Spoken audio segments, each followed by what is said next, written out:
Hello, and welcome back to another edition of This Month at the TNM.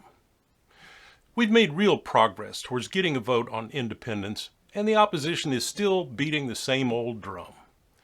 They need to get some new talking points, but no, they stick with the same ones Daniel Miller and your organization have been debunking with actual facts and logic for decades. If you've been paying attention to the fear-mongering pundits, this is what you hear. It'll start a civil war. The White House is going to send the military to kill Texans. The government is going to destroy our military bases and wreck the economy. This is probably one of the most asked questions about Texas. What's going to happen with the military? Let's talk about the strength of our military and just what could happen with our multiple bases.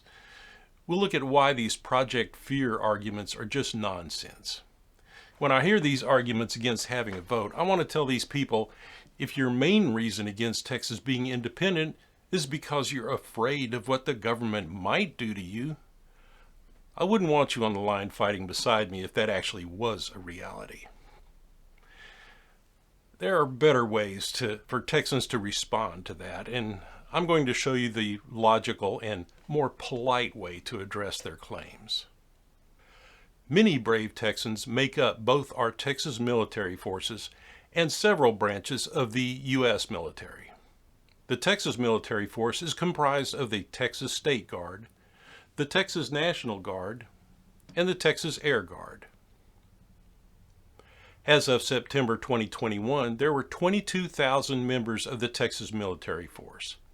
Not counting the reserves and military stationed overseas, there are almost 119,000 Texans on active duty status across all the branches of the U.S. military. This is not an insignificant figure. Among the other states, we are ranked second in state military members. As a free nation, these military members will most likely have the option to choose a Texas military force branch or stay with the U.S. military branch. We already have non-citizens serving in the U.S. military, more than 8,000 non-citizens a year. There's federal policy in place to allow this, and it's reasonable to assume that the U.S. military would want to extend this existing policy to our 118,000 plus Texans on active duty. It's also highly likely that the Texans serving in the various branches of the U.S. military would want to serve for Texas rather than the U.S. If Texas becomes a free nation, could we see even more citizens joining the Texan military? Texas is currently home to 15 military installations with an economic impact of around $150 billion. However, the military installations account for only $14 billion in federal payroll spending in Texas. After we tax it, Texas may not share a government with the other states, but we will still share defense and national security concerns. Currently, the U.S. maintains nearly 800 military bases in more than 70 countries and territories abroad. There's no doubt that the U.S. is not in a political union with those other countries just because we have a base there, and I don't think anyone would want us to be. The presence of these military bases on foreign soil is only about shared defense concerns and security interests. International military cooperation has been a cornerstone of U.S. defense policy since the Second World War. And while it's been suggested there should be some reforms, the underlying policy is unlikely to change, especially close to home. There's a really good chance that Texas would enter into a mutual defense pact with the United States that includes joint use and operation of existing military bases and facilities in Texas, or their full transfer to the Texas Military Department. As part of any mutual defense pact, Texas will likely have to pledge to spend a set percentage of its GDP on national defense, much like the reforms proposed for NATO. In return, the United States should guarantee the availability of military arms and equipment for tariff-free purchase by manufacturers in the United States, and vice versa. At the end of the day, the U.S. won't destroy any of our bases. That's just ridiculous. Imagine this scenario. There are over 17 million registered voters in Texas as of 2022. Historically, around the world, voter turnout for independence referenda is 85 to 90%. Taking the low end, that would mean that 14.4 million Texans have gone to the polls and voted for a free, fair, and open referendum conducted under the laws of the state of Texas and have chosen by a majority vote to leave the Union and assert Texas' status as a free and independent self-governing nation-state. Figuring the lowest possible threshold for an independence victory, that means about 7.3 million Texans would have voted in favor of independence. If the federal government opts for a military solution, how would it handle the 7.3 million Texans who voted in favor of independence? What would the justification be for any actions taken against Texans whose sole crime was voting for self-determination in a fair, free, and open referendum? When exactly would this military intervention occur? Under close scrutiny, it becomes apparent that the federal government would not move to stop Texas once it's been decided by the people of Texas, and they most certainly won't use the military. It's just too impractical. There would be little to no public support for military action against Texans who voted to leave the Union. Military action against Texas, in the absence of some morally reprehensible act, would require a strong consensus from the remaining states and the people in those states. The strong liberal states would likely fall on the side of just letting Texas go. The strong conservative states would be split on the issue, but would largely be supportive of the basic principle of self-government. In a recent survey conducted by Survey USA, only 3 to 9% of the 8 states polled thinks a military attack should be considered. 55% believe Texas should be allowed independence without penalty, and the remaining 37% think that economic sanctions are the strongest penalty that should even be considered. With numbers like these, a consensus for military action seems pretty unlikely. But wait, there's more.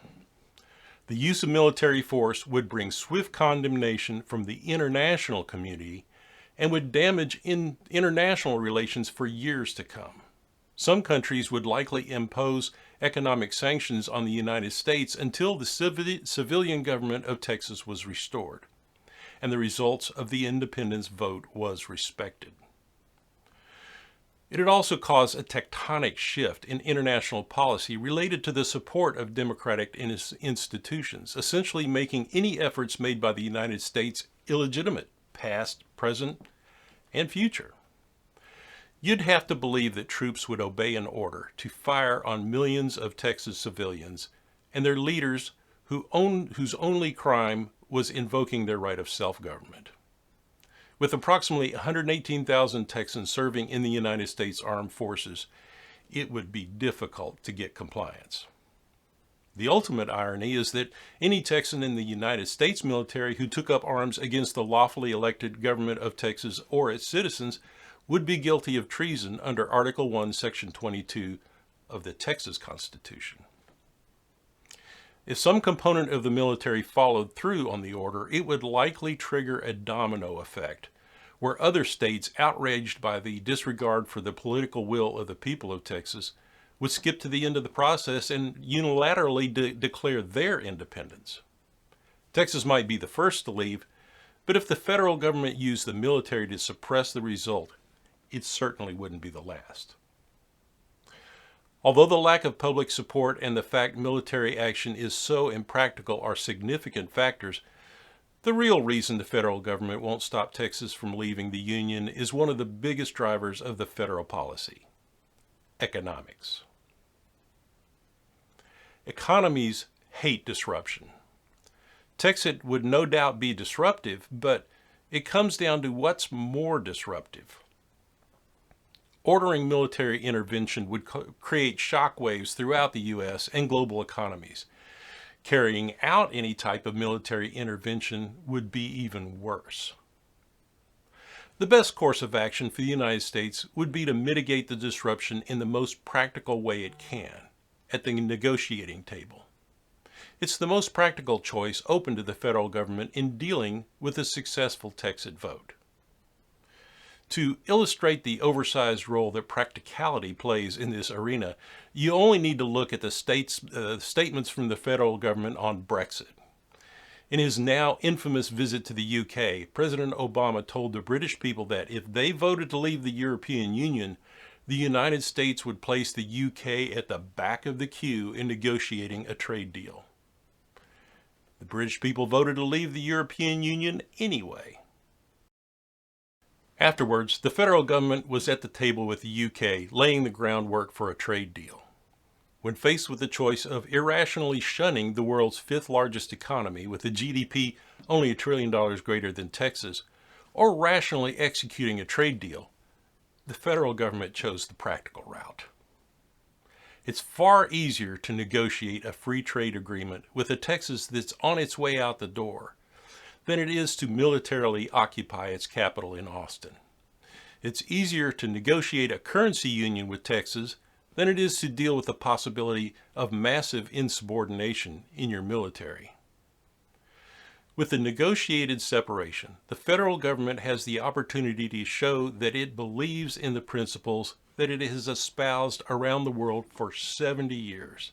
It's easier to keep goods and services flowing than to have them come to a dead stop.